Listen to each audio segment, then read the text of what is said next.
Fala pessoal, seguimos com as análises do torneio de candidatos. Mas antes, eu queria dar um aviso. Caso você tenha chegado nesse vídeo e pensado, pô, podia fazer mais vídeos sobre o torneio de candidatos. Bom, eu queria dizer que até agora eu analisei todas as partidas da primeira e da segunda rodada, tanto do torneio de candidatos absoluto como do feminino. Porém, a gente está com um problema que identificamos que o YouTube não está entregando as notificações dos vídeos para todo mundo. Eu fiz esse teste com algumas pessoas que eu sei que são inscritos no canal, e teve gente que, por exemplo, num dia que a gente lançou 4 vídeos, recebeu uma notificação ou 2 no máximo, e tinham lançado 4 vídeos no dia. Mesmo assim, os vídeos que estão mandando as notificações, eu acho que não está chegando para muita gente. Então, sugiro, se vocês puderem, né, além do de sempre, que é deixar o like no vídeo se você gostar e se você não está inscrito no canal, se inscrever, ou ativar as notificações para receber aviso a cada vídeo, ou se você não quiser essa chatice de ficar sempre recebendo notificações, né, entrar no canal e dar uma olhada, porque, como eu disse até agora, eu analisei todas as partidas, tanto da primeira como da segunda rodada, nos dois torneios, do absoluto e do feminino. Alguns vídeos eu analiso 2 partidas, outros uma partida só, mas está tudo lá no canal. Então, eu sei que é chato ficar pedindo isso, eu não costumo ficar pedindo, né? Mas é porque eu percebi que os vídeos não estão tendo a média de visualizações que normalmente teriam no canal. Então, não sei. Essas são as minhas sugestões. Mas assim que voltar ao normal, que normalizar tudo, eu não vou colocar mais esse aviso no início dos vídeos. Mas por enquanto, eu acho que vai ser o jeito. Mas a gente não pode esquecer do seguinte: quando você fala do Nepo, ele é o jogador que ganhou os 2 últimos candidatos. Ele ganhou em 2020 e depois ganhou em 2022 de novo. Não, ele ganhou em 2021 e depois em 2022, ou 2020, 2022, não lembro. Então, assim, é um cara que ganhou os últimos 2 candidatos. Não existe nenhuma razão pra gente achar que ele não consegue ganhar esse torneio. Tá? E agora ele tá como líder isolado. Ele já ganhou do Firuza e agora ganhou esse do Vidit. Então, jogou E4, foi E5, cavalo F3, cavalo C6, bispo B5, cavalo F6. Temos uma Berlim. E o Nepo joga roque. Ele vai para o final da Berlim. Cavalo por E4, D4, cavalo D6, bispo toma C6, D por C6, D por E5, cavalo F5, dama D8, rei D8, e a gente tem esse que é o famoso final da berlinesa. É até um pouco surpreendente, porque hoje em dia quase ninguém entra nesse final. O único jogador que eu lembro dos 2700 que entra bastante no final da Berlim é o Vacher Lagrave. Ele joga bastante rock. Mas, assim, quase todo mundo joga D3. O pessoal não quer mais entrar no final. Mas o Nepo, ele foi. Rock, cavalo E4, D4, cavalo D6, toma, toma. Assim, aqui seria inútil eu tentar explicar tudo, tá? Porque tem 1001 ordens, tem um monte de planos. Mas qual que é a luta estratégica principal da berlinesa? As brancas têm essa maioria na ala do rei, esse 4 contra 3, que significa que as brancas têm chance de criar um peão passado nos finais. Contra a maioria da ala da dama das pretas, que teoricamente é uma maioria que a gente fala que não funciona, porque por meios normais ele não consegue criar um peão passado usando essa maioria. Não quer dizer que nunca cria uma maioria, tá? Porque muitas vezes o preto dá um jeito de desdobrar os peões e aí também tem a maioria das pretas do outro lado. Mas a rigor seria isso, o branco tem essa maioria, que ele quer usar na ala do rei para criar um peão passado nos finais. As brancas também têm um pouquinho mais de desenvolvimento, porque às vezes dá trabalho das pretas tirarem o rei do centro, e o problema não é nem que o rei fica exposto no centro, porque ele não tá tão exposto assim sem damas, né? O maior problema de perder o roque é não conseguir ligar as torres facilmente. Então as pretas muitas vezes têm esse trabalho, essa dificuldade de conseguir ligar as torres. Por outro lado, a posição das pretas é sempre extremamente sólida, e o preto tem o par de bispos, que tende a ser uma vantagem nos finais, porque a posição está mais aberta e pode abrir mais ainda. Então essa é a coisa toda, assim, a discussão toda da Berlim, né? Quem leva vantagem? A maioria da ala do rei ou o par de bispos? Bom, no caso, os dois lados têm chances, então é uma posição muito rica e com várias partidas modelo, assim, para os dois lados. O Nepo jogou cavalo C3, o Vidit fez bispo D7, e agora ele joga H3. A combinação desses lances é bem típica, o branco desenvolve o cavalo e já está se preparando para tentar avançar os peões. Ele fez H6 aqui. Bom, vou tentar explicar sem ser muito profundo, mas assim, é um lance profilático visando, eu acho, lidar com uma ideia possível que seria G4. Por exemplo, vamos lá, A6. G4, cavalo E7, cavalo G5 agora. E aí quando o rei volta para E8 para defender F7, F4. E aí as brancas já estão com os peões bem avançados. Então o H6 imagino que seja para evitar esse tipo de plano. Mas o Nepo ele deu outro jeito de avançar a maioria. Ele joga G4, cavalo E7 e agora cavalo H2. Já sai do caminho do peão de F. Esse lance foi novo, se eu não me engano. Se eu não me engano, isso aqui foi uma novidade. Isso. Bispo F4 era mais popular. Mas o cavalo H2, ele tem 2 pontos interessantes, tá? Primeiro, ele libera a passagem para o peão de F para colocar a maioria das brancas em movimento. E segundo, o preto muitas vezes tem um contrajogo com H5 aqui para enfraquecer a estrutura das brancas. Mas aí o cavalo fica muito bem colocado para reforçar o ponto G4 já. Então, esse é um detalhe bem interessante. Só que o Vidic ele jogou de outra forma para segurar a maioria agora, G5. Também, tipo, é um lance que o computador não aprova a princípio, mas eu acho que faz muito sentido. Muito sentido. Porque ele prepara para pôr o bispo em G7, né? E isso seria uma forma de pressionar o ponto E5. Essa seria uma ideia. Tipo, o bispo G7, cavalo G6. Portanto, o branco é forçado a reagir do jeito que o Nepo jogou, que é F4. Senão ele já vai levar no próximo, cavalo G6 aqui. E aí a casa F4 já fica sob controle. Então ele joga F4. G por F4, bispo F4. Agora tem a ideia da torre pressionar em F7. Parece que a estrutura das brancas ficou meio debilitada, né? A gente olha e fala, não, o branco parece que agora está com um peão isolado em E5. Mas assim, o importante mesmo dessas estruturas é que as brancas ainda têm o potencial para criar o peão passado. E a gente vê que aqui ele ainda tem chance de fazer o peão passado. Ele pode jogar, por exemplo, H4 e G5, e se tomar em G5, tomar de bispo. E aí tem o peão passado em H. Ou ele pode jogar H4, H5 e depois G5. Claro que isso são ideias para o longo prazo, assim, o branco vai ter que preparar isso, não é imediatamente, não é imediato. Mas o Vidic fez bispo E6, para mim faz bastante sentido, ele protege F7. Jogou cavalo E4, agora ameaça levar o cavalo para C5. B6, agora ele traz de novo o cavalo para F3.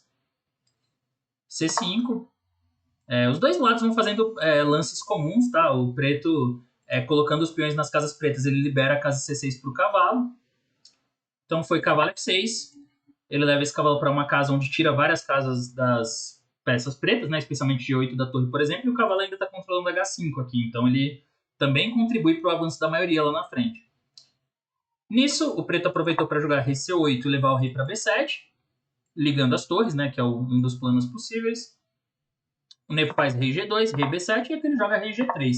Então ele joga de forma muito esquemática. Ele deixa o cavalo ali tentando tirar várias casas das peças pretas, avança o rei para ajudar no avanço dos peões. Ele ainda tá de olho aí na ala do rei. Jogou A5. Aqui ele fez A3. Esse lance é mais ou menos necessário, tá? Em algum momento. A4. Essa é uma dúvida cruel, na verdade, que as brancas têm, tá? Se jogar A3 ou A4. Mas eu acho que talvez o problema do A4 é que fica mais fácil das pretas conseguirem uma tensão na ala da dama. Além disso, ele pode tentar levar um cavalo para B4 aqui e forçar algumas debilidades. Então ele joga A3. Torre AD1, primeiro. Então, torre AD1 ia falar que era um erro, provavelmente. Porque aqui tem uma ideia muito sutil para as pretas, que faz lembrar de uma partida Carlsen-Anand-Carlsen em um dos matches que eles jogaram nos campeonatos mundiais. Porque aqui o preto pode jogar bispo toma A2 com peão em A5. Eu lembro que nessa partida o Carlsen jogou bispo toma A2, assim, a partida ainda empatou, mas é muito perigoso, porque quando o B3 parece que prende o bispo, mas agora o preto tem A4 e depois C4. E aí ele não só desdobra os peões, como ainda ele solta o bispo. Aí o preto já tá ganho praticamente. Por isso que o Nepo faz A3. Além de ser uma medida mega profilática contra o avanço dos peões adversários, ele deixa o peão numa casa salvo. Aí foi A4, o Vidic ele fixa a ala da dama, torre AD1, cavalo C6.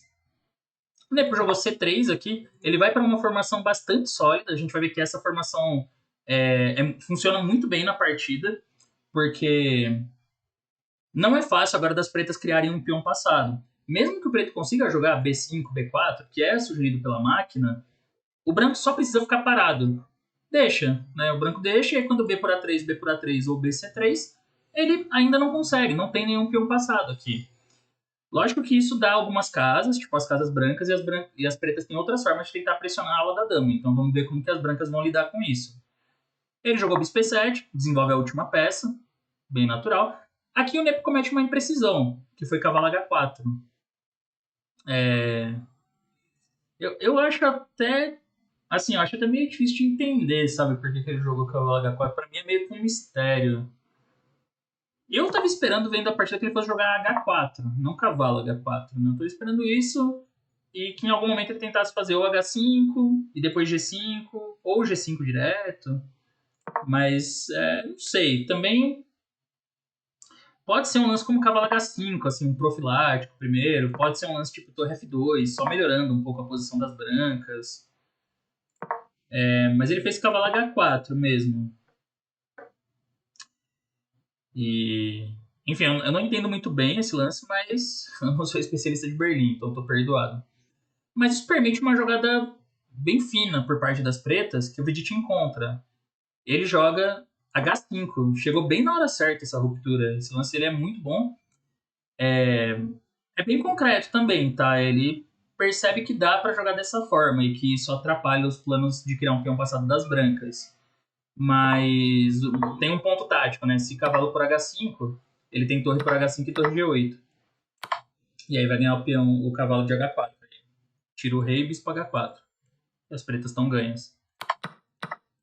E se jogar G por H5, pior ainda, né? Bispo então F6, F6 torre H5, depois torre G8 e a posição das brancas está desmoronando. Esse lance eu acho que o Nepo não tinha visto.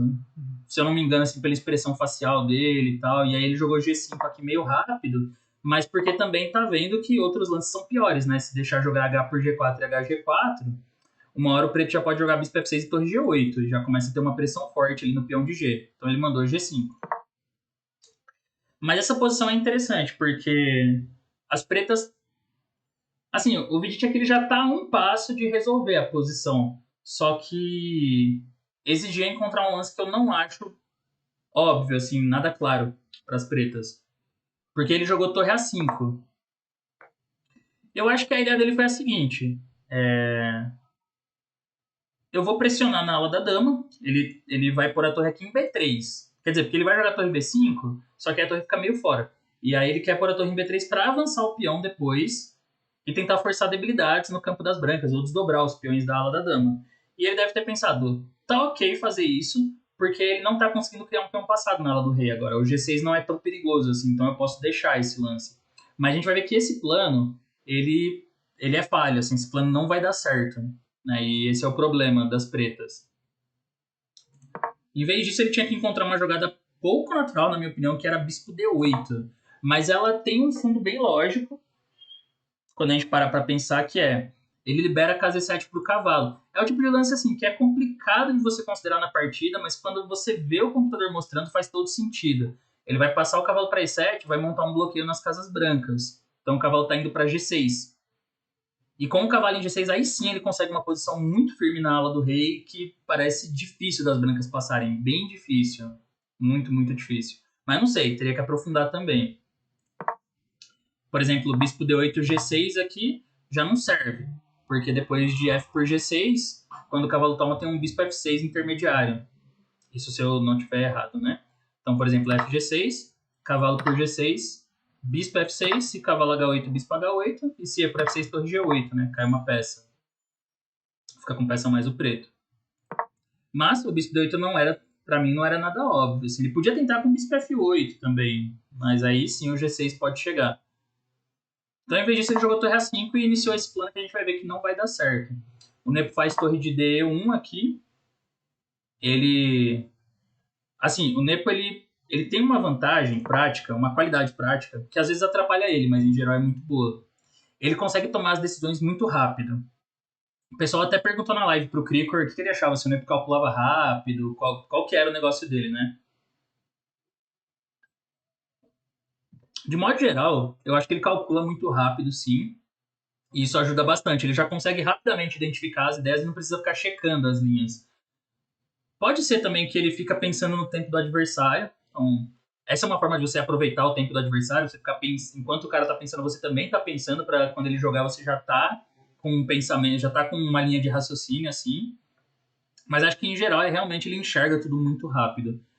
Então, é claro, quando ele tá numa fase ruim, Isso acaba dando errado, ele pendura um monte de peça nas partidas, né? Ele pendura para os caras da força dele. Mas, de modo geral, é uma qualidade muito útil. Porque olha a diferença de tempo, né? O Vegeta tá com 23 minutos e ele mora em 16.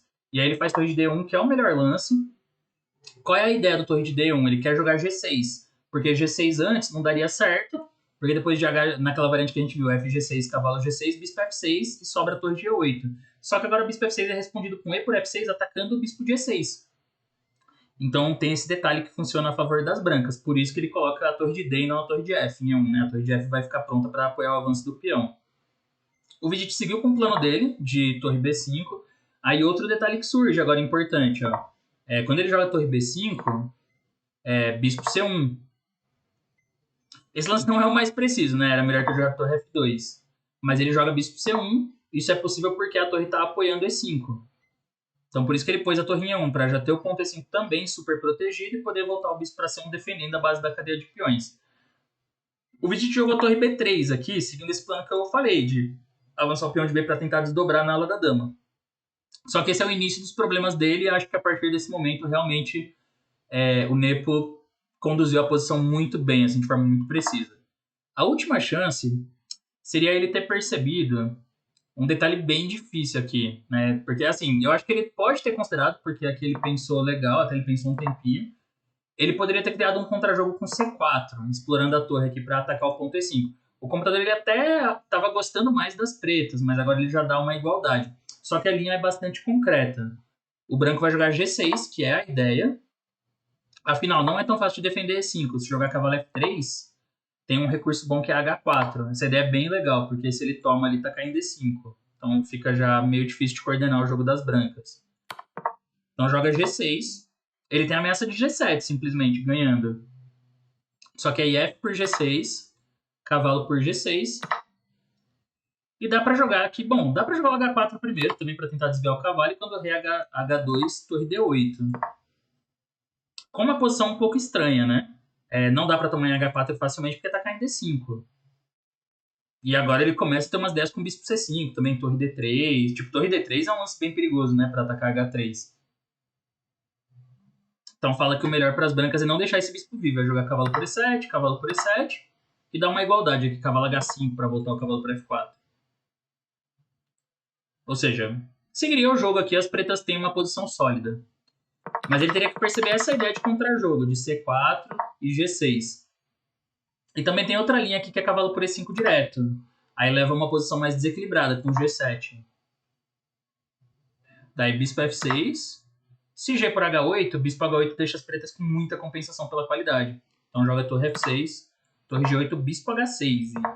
Aí é uma posição confusa, bem confusa essa. Eu nem sei direito avaliar isso aqui, mas é muito estranho.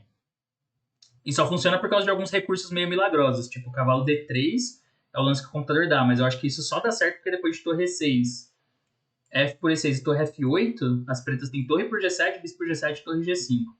Vamos ver se é isso. Cavalo D3, torre por E6, F por E6, torre F8, exatamente, torre por G7. Ou seja, só funciona porque é muito milimétrica a posição. Mas era a chance que ele tinha, C4, para criar uma pressão em G5 e ter contra-jogo. Torre B3 é um plano que a gente vai ver que não dá certo, assim, não funciona. Agora o Nepo mandou G6, F por G6, cavalo por G6, o Vegeta jogou torre D8. O computador já não gosta, fala que ele tinha que fazer H4 primeiro, e depois de H2 aí, torre D8. Mas aqui já tá gostando bastante pro branco, assim, ele já tá achando a posição das brancas boa. Porque no fim das contas, aqui as brancas conseguiram aquele objetivo que eu falei lá atrás, no início da partida, que era criar um peão passado. Ele conseguiu usar aquela maioria que surge no início do final da Berlim para criar um peão passado na coluna E. O peão tá bloqueado, é verdade, mas as brancas têm como remover esse bloqueio, que esse é um grande problema também. A diferença dessa posição para outra, do C4, é que, ok, as brancas têm G6, toma, H4, rei, torre, D8. As brancas também criaram um peão passado. A diferença é que o preto tem uma pressão já em cima desse peão, então as brancas não conseguem explorar a vantagem do peão passado tão facilmente. E além de ter a pressão em E5, o preto já está levando uma torre para D3 para atacar o ponto H3. Na partida ele não tem esse tipo de contra-jogo, porque ele não jogou C4, ele pôs a torre em B3 e ainda vai jogar um B5. Então por isso que dá errado. Cavalo por G6, aí foi torre D8. Nepo jogou cavalo por E7, cavalo por E7. E aí cavalo por H5. O Vidite provavelmente não se preocupou com isso, né? Ou ele achou que ele estava ainda segurando, porque depois de cavalo H5 tem torre D3. E ele vai eliminar o peão de H3, ele vai recuperar o peão. Torre F3, toma, toma, bispo H3. Só que isso não muda o fato de que agora as brancas têm um peão passado muito forte e ele ficou com a torre fora de jogo em B3. Então o branco tem um plano bem claro, que é jogar tipo E6, bispo G5 e acabou, assim, né? O peão dispara. Então ele jogou E6. Agora é tarde para voltar com essa torre também, né? Não tem... Não dá tempo, a torre não tá indo para lugar nenhum, então ele jogou B5. Bispo G5, cavalo D5. Mas ele ainda vai ter uma chance aqui, tá? E7. Aí foi bispo D7. E jogou torre D1, só que torre D1 é um lance impreciso. Torre D1 dá uma chance, porém ele já tá com pouco tempo aqui. E ele fez uma jogada que parece natural, que é trazer o rei C6. Mas a melhor chance das pretas não era essa. A melhor chance era fazer primeiro bispo E8. Apesar disso ser uma linha sutil, né? Tipo assim, o detalhe aqui, se tomar em D5, bispo H5 é cheque, ele ainda tá controlando o peão passado, ok. Mas e cavalo F6 não é possível porque troca, né, os cavalos. Mas no caso ele pode jogar cavalo G7. E aqui as pretas fazem bispo C6, rei G4. Rei G4 é para ameaçar a torre por D5.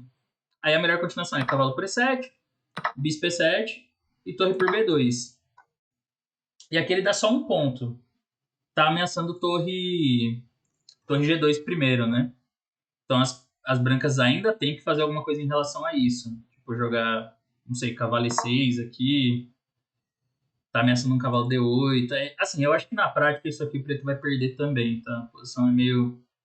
Já parece meio precária já, assim. Mas, enfim, era a melhor chance que ele tinha. Ele jogou rei C6. Só que isso vai perder forçado. Rei E4. E aí jogou bispo E8. Bispo E8 fica bem perdido. No momento de desespero, daria para tentar jogar assim, né? Cavalo por E7. Bispo E7, torre por B2. Jogar esse final. Só que aí cavalo F4 tá coordenando muito rápido o jogo das brancas. E, assim, se o preto conseguisse trocar todos os peões, beleza, mas não tô vendo como que isso vai ser feito. Mas daria para oferecer bastante resistência ainda nessa posição. A melhor variante é torre C2 primeiro. Não torre A2, porque se torre A2, aí joga torre D5. Esse é o mais prático, né? Torre D5. E quando faz C4, vai ter a casa B4 pro bispo ali. Então consegue estabilizar muito forte, né? A posição das brancas. Tipo, muito, muito forte mesmo. Ainda tem um torre G5, o rei preto tá exposto. Mas principalmente esse bispo vem pra B4, aí o preto não consegue pegar nada mais de peão, né? Aí fica bem ganho. Por isso que o computador manda jogar torre C2 primeiro. E aí quando o bispo é F6, agora jogar torre A2. Ainda assim, ele fala que tá melhor jogando torre D5, torre por A3, cavalo D3. Porque provavelmente, né, vai cair o peão de C5, o preto não vai conseguir trocar o peão de C3, aí as brancas devem ganhar. Mas isso aqui ainda ainda exigiria alguma técnica das brancas, ainda vai dar um pouco de trabalho. O lance da partida, bispo E8 vai perder muito fácil. Torre por D5, bispo H5. E aí, claro, tá ameaçando tomar em B2 ali. Mas vem bispo C1. O lance que defende a base da cadeia de peões.